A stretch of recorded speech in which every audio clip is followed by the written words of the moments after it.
Alléluia. Amen. Bien-aimé, je vais essayer de définir ce que c'est les ténèbres. Amen. Amen. Les ténèbres sont comme une étendue d'obscurité profonde, sinistre, qui peut provoquer angoisse et peur. Alléluia. Amen. Qui peut provoquer stress et incertitude. Qui peut provoquer douleur et emprise. Qui se retrouve, qui se reconnaît. Amen, amen, amen, amen, amen. Douleur, emprise, incertitude, insécurité, angoisse. Ce sont des sentiments humains. Or, les sentiments, non seulement elles nous montent, mais les sentiments aussi nous tuent. Les ténèbres, c'est le monde qui est hors Christ. Le monde qui est à l'écart de la présence de Yeshua. Les ténèbres sont sous l'emprise de l'ennemi. Parce que les ténèbres font partie du monde. Amen. Et le monde ne peut pas rester vide. Soit il est occupé par la présence de Dieu, la lumière du monde, ou soit il est assujetti par les œuvres des ténèbres, le diable. Mais Dieu peut laisser faire. Dis, Dieu peut laisser faire. Dieu peut laisser faire. C'est curieux. Non, ange. Comment ça, Dieu peut laisser les ténèbres agir dans ta vie? Comment expliquer? Mon Dieu. Toute situation a une date de péremption. C'est pas évident de lire, hein, papa. Moi, j'aime bien me lancer directement. Mais bon, comme c'est un enseignement, je vais essayer de lire. Bien aimé, j'aimerais te dire que toute situation a une date de péremption. Amen. Amen. Amen. Amen. Toute situation a une date de péremption. Toute ténèbre a une date de péremption. La Bible déclare dans Genèse 1:1, nous connaissons ce passage, que les ténèbres recouvraient toute la surface de la terre, les abîmes, etc. Il y avait le chaos, il y avait le néant, tout était déformé. Et dans la vie d'un homme, lorsqu'il subit l'influence des ténèbres, lorsqu'il subit l'influence des problèmes, lorsqu'il subit l'influence de la peur, des angoisses, des incertitudes et même de l'attente, j'attends des choses pendant longtemps, les choses ne viennent pas, alors mon cœur va commencer à s'angoisser, mon cœur va commencer à se déformer, va commencer à s'abîmer. Et c'est ainsi que les ténèbres recouvrent la surface de nos vies. Dis l'attente. L'attente. Bien-aimés de Dieu, les ténèbres ne régneront point toujours. Lorsqu'on parle des ténèbres, nous, l'Église de Dieu aujourd'hui, vous savez, nous aimons trop le sensationnel. Nous aimons trop le spectaculaire. Donc lorsqu'on parle des ténèbres, automatiquement on voit la puissance des ténèbres, on voit les sorciers, on voit l'envoûtement, on voit les oppressions, on voit les lois établies, donc tout ce qui passe un peu dans la dimension de l'esprit, là, du mystique, de l'étrange. Bien aimé, c'est vrai, mais il n'y a pas que ça. Les ténèbres ne régneront pas toujours. Les œuvres de la chair ne régneront pas toujours dans ta vie. Amen. Les œuvres du monde ne régneront pas toujours dans ta vie. Amen. Les œuvres des ténèbres ne régneront pas toujours dans ta vie. Les œuvres du serpent ancien ne régneront pas toujours dans ta vie. Les œuvres du venin, du poison du serpent ne régneront pas toujours dans ta vie. Alors ça, cela dépend aussi de toi. Amen, amen, amen. Alléluia. Parce que chaque ténèbre a sa source. Chaque ténèbre a ses racines. Je vais vous donner 3 points par rapport aux origines des ténèbres. Le tout premier point, bien-aimé de Dieu, sachez simplement que les ténèbres ne sont que des résultats. Les ténèbres est le résultat d'une certaine source, maestère. Amen. Parce que automatiquement, j'enclenche les ténèbres dans ma vie. Alors les ténèbres, pour noter le tout premier point, les ténèbres sont le fruit des malédictions. Oh, wow. Amen. Amen. Il y a certaines personnes qui subissent l'influence des ténèbres dans leur vie. Ils n'ont rien acheté, ils n'ont rien payé. Ils n'étaient même pas là, mais ils subissent l'influence des ténèbres. Quand on dit le ciel est fermé, attention, le ciel est fermé. C'est pourquoi lorsque nous prions, souvent nous déclarons que le ciel est ouvert, désormais ouvert. Pourquoi? Parce que Yeshua a changé les formules. Mais il y a certaines personnes qui subissent l'influence des malédictions générationnelles. Et c'est ainsi que les ténèbres recouvrent leur vie. Et hier, nous étions tous dans cette dimension-là. Amen. Est-ce que tu peux balancer ta main? Parce qu'on a tous une main passée. Amen. Hier, nous étions sous l'influence des malédictions générationnelles. Amen. Et malheureusement, il y a certaines personnes jusqu'aujourd'hui continuent à subir cela. Je referme d'abord la brèche. Le deuxième point, bien-aimé de Dieu, c'est la présence des ténèbres due au péché. Au péché. Le péché est la racine des ténèbres dans ta vie. La vie de péché, bien-aimé de Dieu, écarte la lumière. Ce sont vos péchés qui vous éloignent de moi. Donc, tant que nous demeurons, nous partageons, nous pratiquons, nous développons le péché dans nos vies. Ça, c'est le genre de message que les gens n'aiment pas. Amen. Je vais prêcher, je n'ai pas le choix. Amen. Et surtout, ne vous endormez pas. Amen. L'influence du péché entraîne le sommeil spirituel. Et le sommeil spirituel entraîne l'assoupissement. Et l'assoupissement entraîne la mort. Amen, amen, amen. La mort commence spirituellement. Nous sommes là à l'église, nous battons les mains, nous dansons, nous crions, nous nous égosions, mais dans le secret, nous sommes déjà morts spirituellement. Alors bien aimé, tu vas un peu te repositionner. C'est un message de repositionnement. Amen, amen, amen, amen. Un message de repentance où le Seigneur veut que nous puissions retrouver une certaine posture. Est-ce que je parle à quelqu'un? Amen, amen, amen, amen. Il y a certains ténèbres aujourd'hui sont dus à la pratique du péché.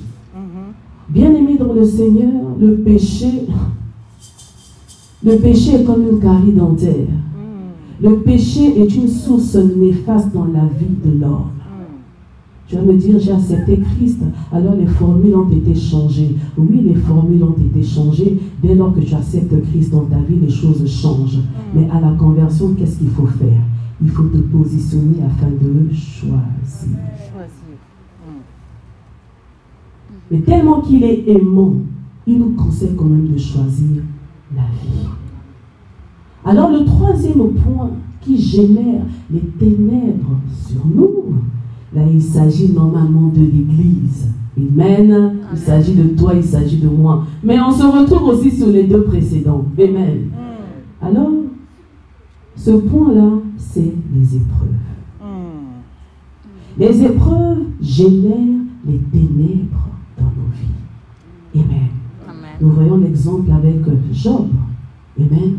Job, il était pourtant intègre, n'est-ce pas? Mais les ténèbres s'étaient invitées dans sa vie. Alors dites-moi un peu, d'où proviennent les ténèbres, maman Chimène? Les ténèbres proviennent du diable. D'où proviennent les ténèbres?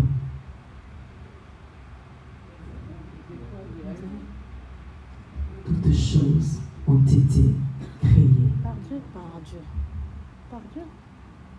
Les visibles et l'invisible.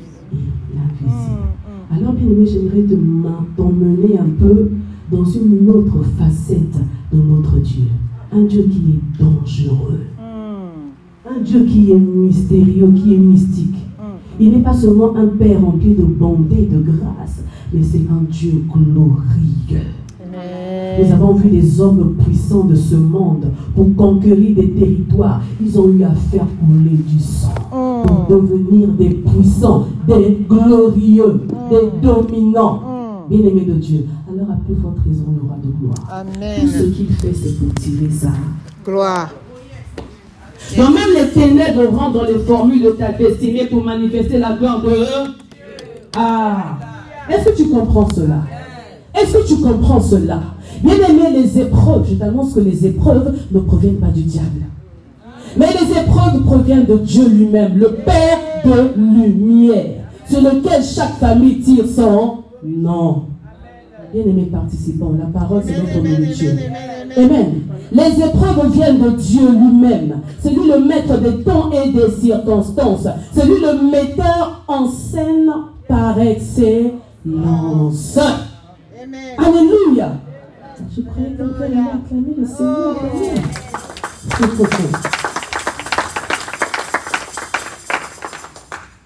On va gagner le temps, s'il vous plaît. Jérémie 31, le verset 29. C'est un passage que nous connaissons très bien. Je lis la parole au nom du Seigneur. Durant ces jours-là, on ne dira plus « ce sont les pères qui ont mangé des raisins verts mais ce sont les enfants qui ont eu mal aux dents. Amen. Amen, amen, amen. Alors, tu vas prendre Ésaïe 8, le verset 23, s'il te plaît. Alors, Ésaïe 8, au verset 23. Il est écrit: toutefois, les ténèbres ne régneront pas toujours sur la terre, où il y a maintenant des angoisses. Si les temps passés ont couvert le territoire de Zabulon et de Nephtali, les temps à venir couvriront de gloire la région voisine de la mer, la région située de l'autre côté du Jourdain, la Galilée à la population étrangère. Amen. Amen.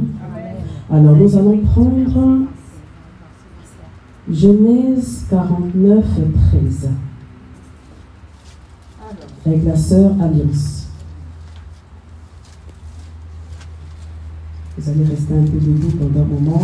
Genèse 49, 13, la sœur Alliance. Exode 23, 28 à 29, encore avec la sœur Adèle. On peut y aller. Genèse 49, oui. Verset 13, nous lisons au nom de Jésus. Oui. Zabulon aura sa demeure sur le rivage de la mer. D'accord. Il aura sur sa côte un port pour le navire. D'accord. Son territoire s'étendra jusqu'à Sidon. D'accord. Alors j'aimerais que tu remontes vers le verset. Alors lis à 21. 21, je lis au nom de Jésus. Nephtali est semblable à une biche en liberté, qui donne le beau phao. Amen. Amen. Alors on prend Exode 23, 28 à 29. Je lis la parole de Dieu, Exode 23, chapitre 23, 28 à 29.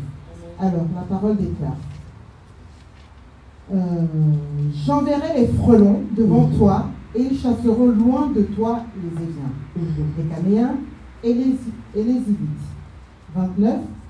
Je ne les chasserai pas en une seule année loin de toi, sinon le pays deviendrait un désert et les bêtes des champs se multiplieraient à ton détriment. Amen. Pour finir, nous allons prendre Jean 8, du verset 3 au verset 12, pour terminer, s'il vous plaît. Vous allez patienter encore un peu avec la sœur Adèle. Jean 8, je lis la parole. 3 à 12. Du verset 3 au verset 12. Alors, la parole déclare: alors, les spécialistes de la loi et les pharisiens amenèrent une femme surprise en train de commettre un adultère. Ils la placèrent au milieu de la foule et dirent à Jésus: Maître, cette femme a été surprise en flagrant délit. Moïse, dans la loi, nous a ordonné de lapider de telles femmes. Et toi, qu'en dis-tu? Verset 6, il disait cela pour lui tendre un piège afin de pouvoir l'accuser. Mais Jésus se baissa et se mit à écrire avec le doigt au sol. Comme il continuait à l'interroger, il se redressa et leur dit: que celui d'entre vous qui est sans péché jette le premier la pierre. Alléluia. Puis il se baissa de nouveau et se remit à écrire sur le sol. Quand ils entendirent cela, accusés par leur conscience, ils se retiraient un à un, à commencer par le plus âgé et jusqu'au dernier. Jésus resta seul avec la femme qui était là au milieu. Verset 10. Alors il se redressa et ne voyant plus d'elle, il lui dit: femme, où sont ceux qui t'accusaient? Personne ne t'a condamné?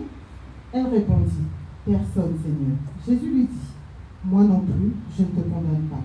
Vas-y et désormais, ne pêche plus. Verset 12. Jésus leur parla de nouveau et dit: je suis la lumière du monde. Celui qui me suit ne marchera pas dans les ténèbres, mais il aura au contraire la lumière de la vie. Yes, yes. Est-ce qu'on peut acclamer le Seigneur pour sa parole? On peut s'asseoir. Amen. Bien-aimés, nous sommes dans un processus. Les ténèbres ne régneront point toujours dans nos vies. Les ténèbres ne régneront pas toujours dans notre esprit, dans notre âme et même dans notre corps. Donc cela s'agit de 3 dimensions de notre vie. Amen. Le micro a été bougé? Non. Bien-aimé, lorsque nous voyons cet homme, ce bien-aimé de Dieu, et pourtant il était un disciple comme tout autre, mais il avait une certaine particularité. Là, il s'agit de Jean. Nous voyons que dans le livre de Jean, Jean, il a présenté Dieu, il a présenté la parole comme étant la seule source, la seule substance universelle. Tout a commencé par la parole.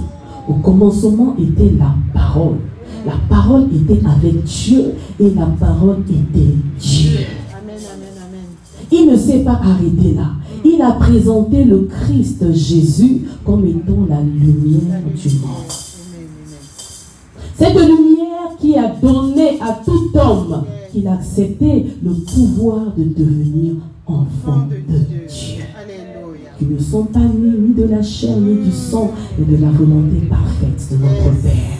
Nés de l'Esprit. Amen. Alors, lorsque nous lisons Ésaïe et tous les passages que nous avons eu à lire, bien aimés de Dieu, là, il s'agit de nous. Il s'agit de l'Église du Seigneur. Genèse 49 nous parle de 2 enfants de Joseph, de Zabulon, alléluia, et de Nephtali. Zabulon, en fait, il est celui-là qui a reçu le pouvoir de demeurer, de s'installer dans les rives des eaux, de s'installer dans les côtes des eaux. On a dit que celui qui s'installe, il s'établit. Et celui qui s'établit a le pouvoir, il règne, il domine. Depuis un bon moment, nous parlons de l'esprit au-dessus des eaux. Alors Zabulon était un esprit au-dessus des... D'accord. Nous avançons au verset 21. Vous m'avez aidé. Amen. Au verset 21, on nous parle de Nephtali. Nephtali, au fait, qui veut dire habitation. Nephtali qui veut dire une biche. Vous savez que la biche ne marche pas, mais la biche tressaute. La biche ne marche pas à basse terre, mais la biche marche dans les hauteurs. Amen, amen, amen. Tu es une biche. Une biche qui demeure auprès des courants d'eau. Une biche qui s'abreuve de la parole de Dieu. Une biche qui ne mange pas la nourriture de la terre, mais qui s'abreuve de ce qui provient de l'eau. Zabulon avait le pouvoir de dominer sur les eaux. Il s'agit de toi, il s'agit de moi. Mais qu'est-ce qui s'est passé? Qu'est-ce qui a fait que les ténèbres puissent recouvrir la vie de ces 2 personnes, de ces 2 catégories de personnes? Le Seigneur t'a positionné dans une position supérieure. Il te donne le pouvoir de marcher sur les serpents et les scorpions et de dominer sur toute la puissance de l'ennemi. Il te fait comprendre que tu as le pouvoir de monter dans les hauteurs, que tes prières dépassent le 1er, le 2e et franchissent le 3e ciel. Mais à un moment donné, c'est les ténèbres qui prennent le dessus. Comment expliquer? Est-ce qu'on est ensemble? Zabulon, Nephtali. Comment expliquer que les ténèbres puissent assujettir leur vie? Les ténèbres ne régneront point toujours. Alléluia. Les ténèbres ne régneront point toujours. Nous sommes des hommes et des femmes de destinée. Moi, j'aimerais m'appuyer aujourd'hui sur le 2e point et sur le 3e point. Par rapport au péché et aussi par rapport aux épreuves. Maintenant, nous, les enfants de Dieu, aujourd'hui, on a tendance à tout mélanger. Parfois, tu te positionnes dans la position du péché, mais tu dis que ce sont des épreuves. Bien-aimé de Dieu, fais demi-tour. Dis demi-tour. Demi-tour. Mais souvent, quand nous réalisons un peu le trajet du demi-tour, on n'a plus envie de sortir, n'est-ce pas, pour ceux-là qui conduisent. Alors on continue, on insiste, on persiste. Et bien-aimé, si tu continues, tu vas t'égarer. Tu n'arriveras pas à destination. Bien aimé, le Seigneur permet que les ténèbres puissent recouvrir aussi nos vies pendant un certain temps. Parce que s'il nous donne tout d'un coup, nous allons plus fournir des efforts. Amen. Ancien, tu peux me reprendre le livre d'Exode, s'il te plaît. Nous n'allons plus du tout fournir des efforts. Or, le Seigneur veut que jour après jour, nous avançons avec lui. Nous devons fournir des efforts. Alors, les efforts que je fournis, au fait, je m'émonte. Je me débarrasse de mon manteau ancien. Parce que les ténèbres à ses œuvres, les ténèbres à ses réalités, les ténèbres à ses mentalités, les ténèbres à son langage. Et le langage des ténèbres est identique au langage du monde. C'est pourquoi un homme a eu à dire, confusion, j'ai cherché le monde, tu peux y aller. J'ai cherché le monde. Est-ce qu'on peut m'aider? Ah, c'est ça. Qui est ça? Je l'ai trouvé dans l'église. Ah, on va lire avec l'ancien. On relit la parole. Amen. J'enverrai les frélons devant toi, et ils chasseront loin de ta face les Hébriens, les Canadiens et les Égyptiens. Je ne les chasserai pas en une seule année loin de ta face, de peur que le pays ne devienne un désert et que les bêtes des champs ne se multiplient comme des fleurs. Amen. De peur que le pays ne devienne un désert. Bien aimé, à travers ce passage, nous voyons la puissance de l'amour de Dieu. Notre Dieu, il reste avant tout notre Père. Il y a certaines choses qui permettent dans notre vie, c'est pour notre bien. Je vais choquer quelqu'un. Tu peux pleurer aujourd'hui, mais sache que c'est pour ton bien. Tu peux gémir aujourd'hui, sache que c'est pour ton bien. Tu peux même tomber malade aujourd'hui, ton corps te lâche, c'est pour ton bien. Tu peux vivre des pertes pas possibles, c'est pour ton bien. Je vais choquer quelqu'un. Parce que notre Dieu, il demeure le maître des temps et des circonstances. Il dit que je ne vais pas les chasser. Non seulement il envoie les frélons, bien-aimés de Dieu, dans la vie de nos adversaires. Parce que lorsqu'on cite les Cananéens, les Éviens, etc., ce sont les adversaires de notre vie, les ennemis de notre vie. Amen. Sachant tout simplement qu'il y a une différence entre ennemi et adversaire. L'adversaire, tu sais, qui se tient devant toi, tu sais que, ah non, lui là, c'est mort. Mais l'ennemi, quand il va se présenter devant toi, tu ne sauras pas. Judas, il était aux côtés de Yeshua, le maître, mais c'était son ennemi. Et bien aimé de Dieu, on a besoin des ennemis à nos côtés. Parce que l'ennemi, au fait, il te fait rentrer dans la ligne de ta vie, de ta destinée. Parce qu'il y a certaines personnes qui ont tellement dévié, mais le Seigneur permet que le mal puisse entrer, que les ténèbres puissent entrer dans ta vie pour te redresser, pour te remettre sur le chemin. Dieu, il est compliqué, il est dangereux. Amen. Alors si parfois le Seigneur permet qu'il y ait des Judas, des personnes bizarres à tes côtés, c'est pour sa seule gloire. Toi, dis simplement, Seigneur, je veux préserver mon cœur, que mon cœur demeure intègre. Amen. Parce que toutes ces choses, c'est pour te muscler dans tes élans de foi. Est-ce que tu peux acclamer le Seigneur? Alors, il dit que vous devez augmenter en nombre. Vous devez augmenter en nombre. Que veut dire augmenter en nombre? Augmenter en nombre, c'est changer de dimension. Si hier nous étions des enfants, nous devons grandir au fur et à mesure. Parce que Dieu, dans notre vie, il n'écarte jamais tout d'un coup. Il permet certaines choses. Bon, Joël a vaincu le vol. Ok, maintenant je vais voir s'il va vaincre le mensonge. Tu fais des efforts, tu fais des efforts. Tu vaincs le mensonge. Ensuite, tu fais des efforts, tu fais des efforts. Tu vaincs l'impudicité. Tu fais des efforts, tu fais des efforts. Tu vaincs le sommeil spirituel. Alléluia. Il faut d'abord arriver à vaincre les hommes avant de vaincre les bêtes. Parce que les bêtes sont plus féroces que les hommes. Alléluia. Il s'agit de dimension, il s'agit de grade. Mais bien aimé dans le Seigneur, qu'est-ce qui se passe aujourd'hui? Nous voulons carrément tout mélanger. C'est catégorie et catégorie. Que chacun reste dans sa catégorie. Alléluia. Et c'est ainsi, pour terminer, je ne serai pas longue aujourd'hui, pour terminer, nous voyons l'image de cette femme, 10 femmes adultères. Je suis vraiment en train de survoler. Parce que souvent, quand on creuse, les gens ne comprennent pas trop. La femme adultère, je pense que là, les gens vont mieux comprendre. La femme adultère, elle était habituée à pécher. Vous savez que plus nous pratiquons le péché, nous tombons dans l'iniquité. Et c'est l'iniquité qui met en nous les marques du monde. Amen. Si je vole, je demandais pardon à Dieu parce que ma conscience me parle. Inès, tu as péché, tu as volé. Ça ne te ressemble pas. Alors automatiquement, je vais au pied du maître pour m'épancher, pour implorer le pardon. Et quand je le fais aujourd'hui, je le fais demain, ça devient un style de vie. Alors là, je tombe dans l'iniquité. Alors là, où est l'appartenance? Mais vous savez, l'ennemi, pour rentrer dans la vie d'une personne, a besoin de voir en cette personne ses marques. Amen. Quand je porte sur moi les marques de mon Père, il y a cette connexion-là. Amen. Mais quand je porte sur moi les marques du monde, le monde qui est assujetti par les ténèbres qui sont assujetties par le diable, alors qu'est-ce qui se passe? C'est portes ouvertes. Amen. C'est pourquoi même nous, dans l'église aujourd'hui, il y a des personnes qui sont encore assujetties par les œuvres des ténèbres. Pourquoi? Parce que les portes sont ouvertes. Bien-aimé de Dieu, tu as le dernier mot sur ta vie. Tu es le garant de ta vie. Tu es l'acteur de ta vie. Tu as la possibilité de te tenir à la brèche et de dire, pas question, personne ne va rentrer, personne ne va sortir.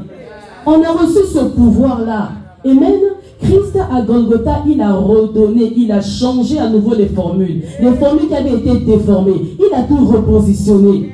On était avant des serviteurs ou le peuple de Dieu. Mais nous sommes devenus enfants de Dieu. Ce pouvoir-là nous a été donné. On a reçu ce pouvoir. Mais qu'est-ce qui se passe, Église de Dieu? Nous voulons rester seulement dans la position des enfants. Or, un enfant n'est pas différent d'un esclave. Un enfant n'est pas différent d'un esclave. Tu portes sur toi les promesses de Dieu. Qu'est-ce que Dieu t'a promis? Dieu t'a promis tellement de grandes choses. Mais année après année, tu ne vis rien, tu n'expérimentes rien. Pourquoi? Parce que tu n'es qu'un enfant. Tu refuses de grandir. Or, les épreuves, les ténèbres que Dieu met dans la vie de ses oins, de ses serviteurs, de ses mises à part, c'est pour les faire avancer, c'est pour les faire marcher, c'est pour les faire monter, afin qu'ils puissent se trésauter comme des biches, monter dans les hauteurs et changer l'atmosphère, l'environnement de leur destinée. Alléluia! Alors c'est à nous de comprendre ces choses. Les ténèbres ne régneront point toujours. Alors face aux ténèbres, que décides-tu de faire? Comment tu te positionnes? Amen. Nous sommes des propriétés privées. Je suis un conquérant. Je suis enfant de Dieu. Mais alors quand l'ennemi regarde, vous savez qu'il a fait avec Job. Si Job était intègre, toi et moi là, regardons-nous encore. Il est venu, il a vu. Est-ce que je peux rentrer ou pas? Il a dit, bon, je vais aller voir le vœu de Jazos. Permettez-moi le terme. Il est allé. Bien aimé, le diable, il côtoie aussi Dieu. J'ai dit que Dieu, il est dangereux. Alléluia. C'est Dieu qui a créé les ténèbres. Alors il se présente auprès des fils de Dieu. Alors il dit à Dieu, il a demandé l'autorisation, n'est-ce pas? Mais qu'est-ce que Dieu a dit? Dieu a dit non. Adam il a dit non. Oh, il a même flatté les éloges. Il a dit, j'ai regardé sur la terre. N'as-tu pas vu mon serviteur? Il y a des personnes que Dieu cache. Il y a des personnes que Dieu expose. Il y a des personnes que Dieu cache. Il y a des personnes que Dieu expose. Il faut comprendre les stratégies de Dieu. Notre Dieu, c'est le plus grand des stratèges. Alors lorsque Dieu t'expose, ne dis pas, Seigneur, moi je ne vais pas arriver. Parce que lorsque la tentation arrive, tu as la possibilité de vaincre la tentation. Dieu ne permettra jamais que tu sois tenté au-dessus de tes capacités, de tes forces. N'oublie pas que tu as reçu l'esprit sûr. L'esprit au-dessus des... L'esprit au-dessus des eaux. Pas au-dessus de la terre, mais au-dessus des eaux. Si le Saint-Esprit se mouvait au-dessus des eaux, parce qu'on ne blague pas avec les eaux. Dieu a créé les eaux. Les eaux font partie de la dimension spirituelle. C'est physique, mais c'est spirituel. c'est plus mystique que la terre. C'est pourquoi le Saint-Esprit ne se mouvait pas au-dessus des eaux diaconesses, au-dessus de la terre, mais au-dessus des eaux. Et pourtant, c'est la terre qui était déformée. Et pourtant, c'est la terre qui était informe. Mais les eaux s'agitaient. Alors, parce que les eaux s'agitent dans nos vies, les eaux sont tellement têtues, elles s'agiteront toujours. Alors, il faut que l'esprit puisse assujettir. Alors, cet esprit-là, c'est toi. Cet esprit-là, c'est toi. Cet esprit-là, c'est nous. Dieu t'a donné le pouvoir de te positionner au-dessus des eaux pour les assujettir. Mais lorsqu'il te regarde, il voit que tu es encore dans la dimension de la femme adultère. La femme, l'image de l'Église. Et l'Église est infidèle. Ah, ça pique, hein? Et l'infidélité, c'est tellement large. Alors là où tu es, essaie de te tâter. Où est mon infidélité? Où ai-je été infidèle à mon époux? Là, je ne parle pas de l'époux en tant qu'homme, mais je parle de l'époux en tant que Christ. Dieu, il est notre Dieu, il est aussi notre Père, mais il est aussi notre époux. Parce que la dernière relation, la dernière alliance qui aura lieu après l'enlèvement, ce ne sera pas le salut, mais ce sera les noces, le mariage. Amen. À Golgotha, c'est la relation entre père et enfant qui s'est reconstituée. Mais à l'enlèvement, ça sera la relation du fiancé et de la fiancée. C'est pourquoi s'il y a un livre terrible qu'il faut lire prophétiquement, non pas avec l'intelligence humaine, c'est Cantique des Cantiques. Cantique des Cantiques nous parle de l'époux et de l'épouse, donc de toi et de Dieu. Amen. Non, de moi et de Dieu. Parce que toi, tu ne le montres pas vraiment. Est-ce qu'il s'agit de toi et de Dieu? Alors, bien-aimé, où es-tu infidèle? Aujourd'hui, le Seigneur s'adresse à nous. Où es-tu infidèle? Les ténèbres ne régneront pas toujours dans ta vie, mais il s'agit de toi, de ta décision, de ton repositionnement. À tes résolutions répondra le succès. La femme adultère, elle a été pointée du doigt. Nous, aujourd'hui, on aime pointer du doigt les autres. Les autres. Tu ne te regardes pas toi-même, mais tu regardes que les autres. Tu ne regardes pas tes failles, tes lacunes, mais tu vois que les erreurs des autres. Les autres. Toi, toi, toi, toi, toi. Amen. En famille, c'est toi, toi, toi. En couple, c'est toi, toi, toi, toi. À l'église, c'est toi, toi, toi, toi. Mais jamais moi, moi, moi, moi. S'il y a le moi, quand on fait les bonnes choses là, on dit oui, moi j'ai fait. Bien aimé, changeons les formules. Lorsque les choses fonctionnent, ne disons jamais moi, disons plutôt nous. Ça c'est une chose que David avait compris. Avec Dieu, nous. Et non je. Mais quand ça ne marche pas, il faut dire je. Parce que Christ, il était pourtant innocent. Mais à Golgotha, il a dit je. Donc, il a tout porté sur lui. Alléluia. Bien-aimé, il y a un secret. Tu peux avoir tes faiblesses. Tu peux avoir tes défaillances. Tu peux trébucher tout le temps. Mais aie un cœur qui porte les autres. Sois un intercesseur. Aie le cœur d'un intercesseur. Lorsque tu es un intercesseur, tu pries, tu portes les fardeaux des autres. Dieu se souviendra de toi. Amen. Alléluia. Amen. Et il changera tes épreuves en... J'ai pu compléter ce que je dis. Alléluia. Cette femme n'a pas dit non. Elle n'a pas dit je ne suis pas une femme adultère.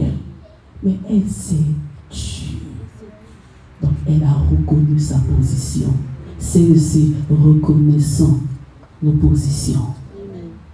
Reconnais-tu tes positions, là où tu as failli, là où tu as trébuché, tes lacunes, est-ce que tu reconnais? Jacob, parce qu'il avait reconnu, il a dit je suis Jacob, que Dieu a changé son nom en Israël. Nous ne changeons pas de dimension. L'église, elle est malade aujourd'hui. L'ennemi, il rentre, il saccage, il fait tout ce qu'il veut. Pourquoi? Parce qu'on ne reconnaît pas nos failles, nos lacunes. Alléluia. Alors que tu dors encore, tu dis, oh, moi je suis debout. Moi je ne dors pas.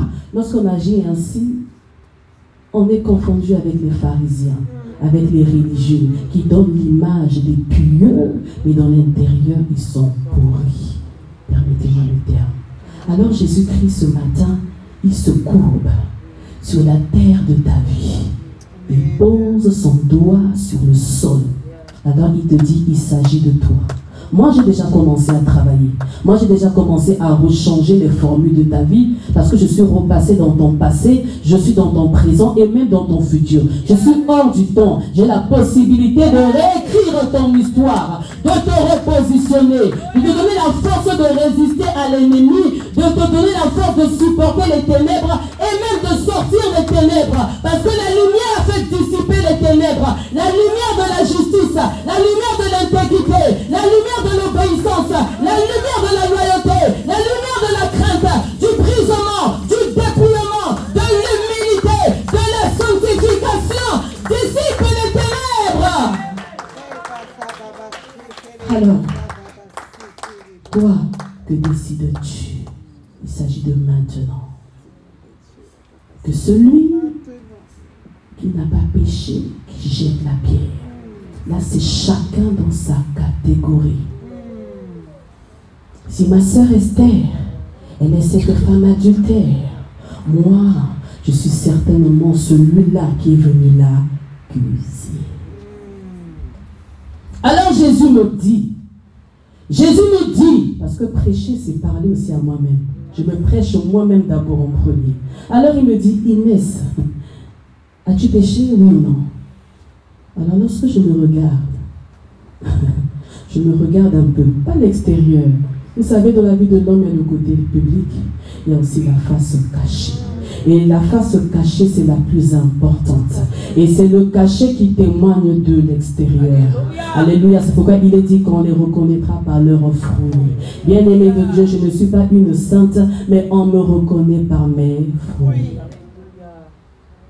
Alors, du plus petit au plus grand, du plus grand au plus petit, dans ceux-là qui avaient déjà l'habitude de patauger dans leur péché, dites-moi un peu, ceux-là qui étaient allés trouver cette femme au flagrant délit, comme l'apôtre aime bien le dire, était-elle seule? La femme, la cible de l'ennemi, écraser la tête. Donc on accusera toujours la femme, on accusera toujours l'église, on accusera toujours les témoins de Christ, on accusera toujours les héros de Dieu. Et bien aimé, qu'on t'accuse, qu'on ne te retrouve pas dedans.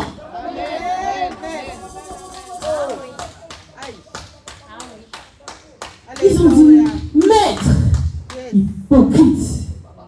Ils ont dit, maître. Ils ont appelé Jésus-Christ maître, alors qu'il manigançait sa chute.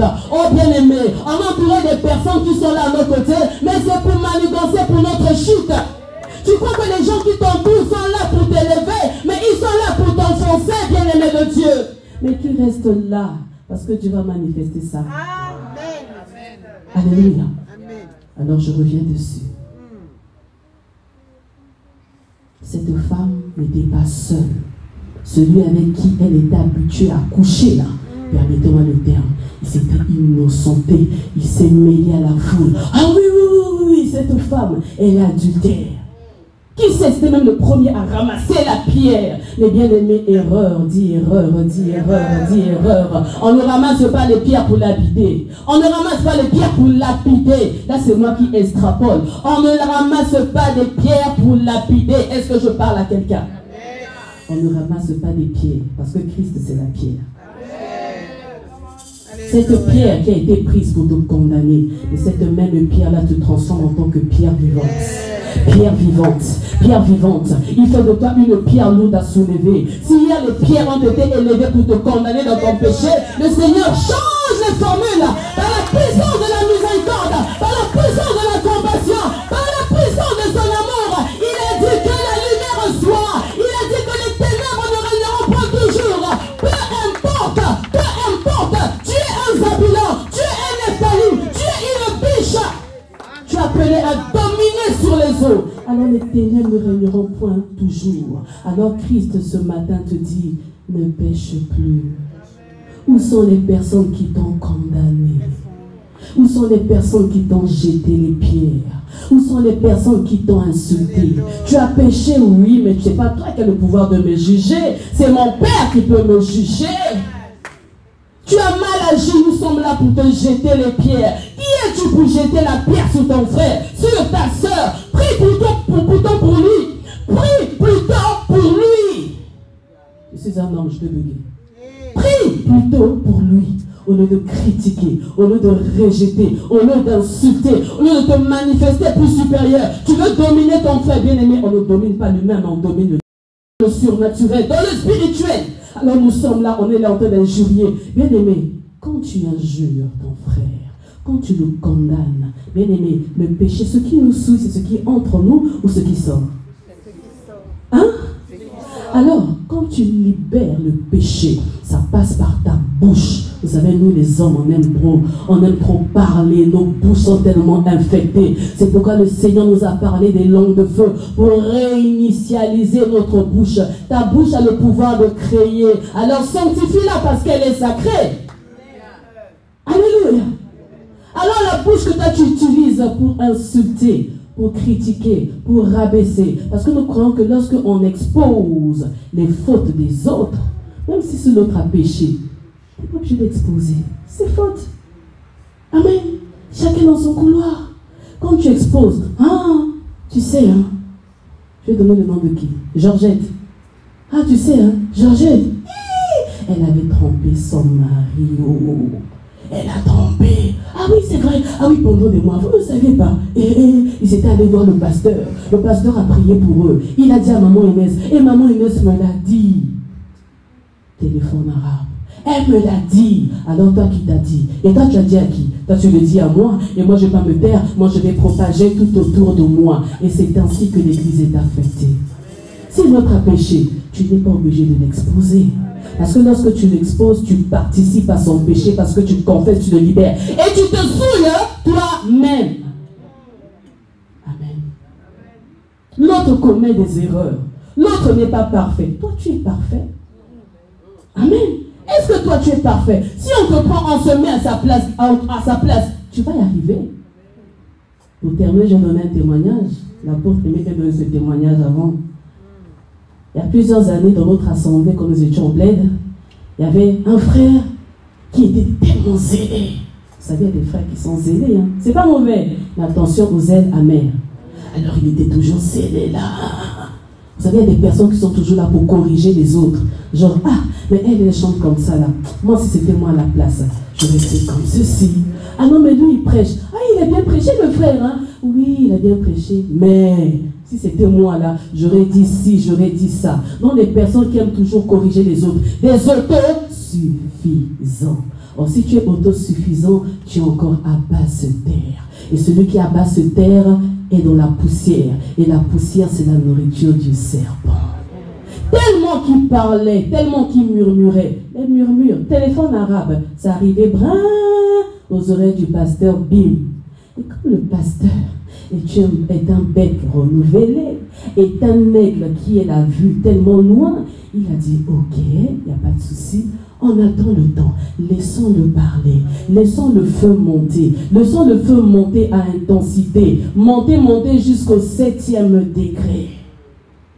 Et à un moment donné, il a dit, bon, le feu là a tellement chauffé. Alors mon frère, est-ce que tu es prêt à pécher? À prêcher. Vous savez quand c'est comme ça, non, je ne peux pas et tout. Il le veut. Vous savez, on aime bien paraître humble, mais dans le cœur, là, vous allez voir de quel bois je me chauffe. Pasteur l'a programmé pour un culte de semaine. À l'époque, on avait les cultes les jeudis et les vendredis. Alors du coup, tellement que les gens avaient entendu ce que ce frère-là racontait, alors tout le monde est venu. On va l'écouter. Aujourd'hui, là, il va libérer des choses, Anna, extraordinaires. Tout le monde était là. Alors lui, là, il est monté. Alléluia! Effusion. Alléluia! Jésus-Christ est Seigneur. C'est comme ça, toutes les formules, là. Battant les mains, taper des pieds, imposer les pieds au ciel. Il a tout fait. Alléluia. Bon, les gens commencent un peu à se fatiguer, Jean, mais Alléluia, là, ça va jusqu'où? Alléluia. Alléluia. Alléluia. Alléluia. Jésus dit, Seigneur. Alléluia. Il a commencé à pleurer. Vous savez comment Dieu confond les gens? Il a commencé à pleurer. La chair, on ne blague pas avec la chair. S'il s'agissait des plus puissants, c'est les plus puissants qui passeraient pour prêcher. S'il s'agirait des personnes qui ont déjà avalé la parole, qui connaissent surtout, c'est ces personnes-là qui se mettraient là. Mais la chair, c'est pour les consacrer. La chair, c'est pour les humbles. La chair, c'est pour les personnes qui s'effacent jour après jour pour élever Jésus. La connaissance ne suffit pas. Mais c'est l'empreinte de l'esprit. Parce que c'est l'esprit qui témoigne en nous que nous appartenons à. Et lorsque l'esprit reconnaît que tu es dans cet élan d'appartenance, alors il commence à déverser maintenant la connaissance. Il déverse cette connaissance. Non pas la connaissance du monde, mais la connaissance qui provient du ciel. Il a dit, je vous donne ma paix, non pas la paix que le monde donne. Donc même le monde aussi a sa paix. Mais quelle paix? Alors l'Église se perd aujourd'hui. Nous entrons dans les œuvres des ténèbres. Nous devenons partisans des œuvres des ténèbres. Pourquoi? Parce que nous ne reconnaissons pas ce que Dieu libère. Nous nous habituons à ce qui frappe l'œil et non ce qui touche le cœur. Bien aimés, faisons très attention. L'Église se perd d'arracher. Nous nous perdons tellement. L'intelligence, oui, mais le diable aussi est intelligent. La sagesse, oui, mais le diable aussi est sage. La richesse, oui, mais le diable, il est hyper riche. La prospérité, le diable aussi propose la prospérité. Mais la sainteté, la sanctification, la pureté, le diable ne pourra jamais l'acheter parce qu'il n'est pas saint. Il n'est pas pur, il n'est pas vrai. C'est nous qui sommes saints. Mais c'est à nous de développer davantage cette sainteté-là. Si hier tu étais tombé, on t'appelait femme adultère, aujourd'hui, change de posture. Alors je te déclare aujourd'hui, change de posture. Est-ce que tu peux le faire avec un acte de foi en te tenant debout? Lorsque tu te lèves, tu dis, je change de posture. Oui, je suis adultère. Oui, je suis infidèle. Oui, je suis impudique. Oui, je suis menteur. Oui, je suis voleuse. Tu reconnais tes péchés. Et tu dis, Seigneur, je ne pécherai plus. Christ a dit, où sont passés tous ceux-là qui t'ont condamné? L'ennemi nous condamne toujours. Mais face à la puissance de l'amour de Dieu, les ténèbres se dissipent, ils s'enfuient. Alors tu restes maintenant en face de ton Dieu, face à face. Et ce midi, tu es face à face à lui. Il te dit, moi non plus, je ne te condamne pas. Amen. Alléluia.